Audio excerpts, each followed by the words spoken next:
We asked Jim McCarty of the Yardbirds, the only remaining member of that famous band, what his three quintessential Yardbirds songs are. And let's remember, this was a band that influenced a lot of rock and rollers through the years. When you have Eric Clapton, then Jeff Beck, then Jimmy Page as guitarist, it says an awful lot. What are your three quintessential Yardbirds songs? Well, I think Shapes of Things, that was great because it was, I thought it was, you know, it broke a lot of barriers, and I thought it was very innovative and exciting. It was done at a very good time for the band when we were sort of a British invasion riding that wave. We recorded it in Chicago, and we all had a hand in the song, and I thought it was very exciting. That was probably the best, and then of course For Your Love, was probably the most popular, which was quite an unusual arrangement of the song. But that was fun. And I guess Over Under Sideways Down, because it was like real rock around the clock stuff, rockabilly. I tell this story way too much on my channel. My dad was 65 years old, laborer. And when he became 65, he sat down and he says, I'm going to be in my rocker and I'm dead. And you know what's coming. I would tell him, Dad, that job was exercise. And a lot of rockers will say, listen, I'm doing this because I want to keep my stuff.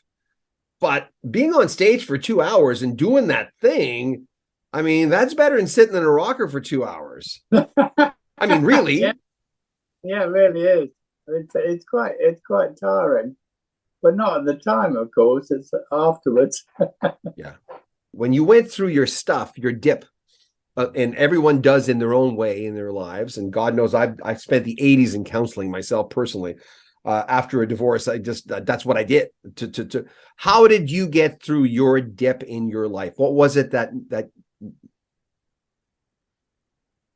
have you frozen? No. I thought you had.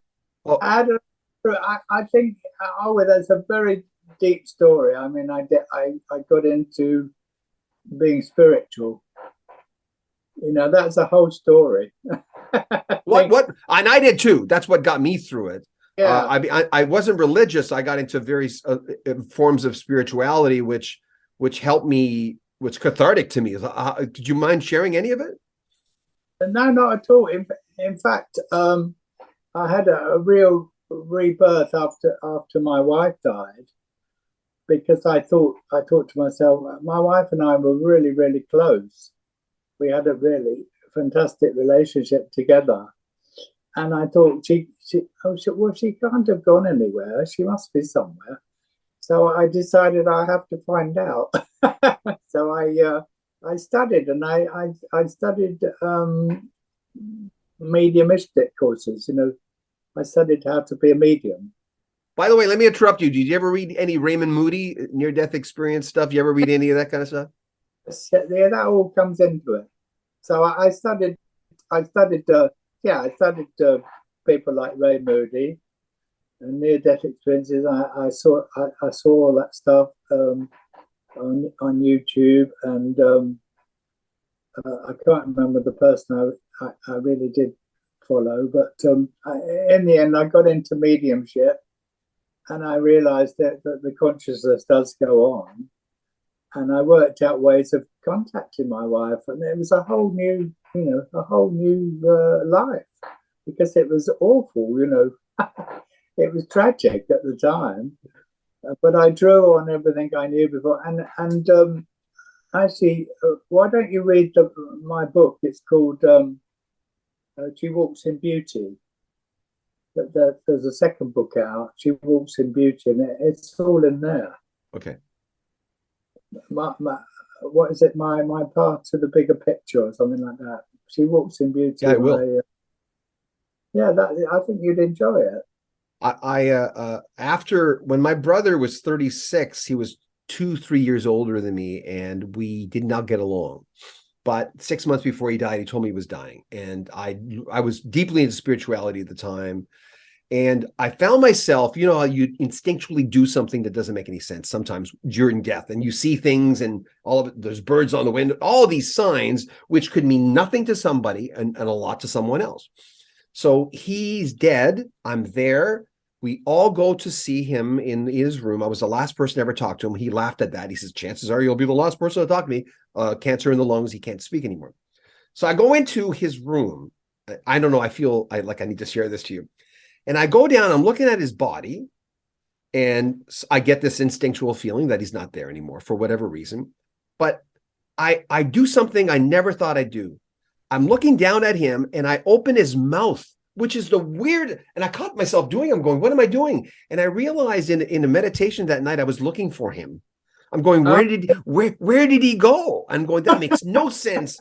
I'm not morbid. I don't do any, you know, I've got no, but I was looking for him, and oh God, I wish I had them. Every picture, get this, every picture we took of the funeral day, like there's a roll of film. He's alive in the beginning of the roll.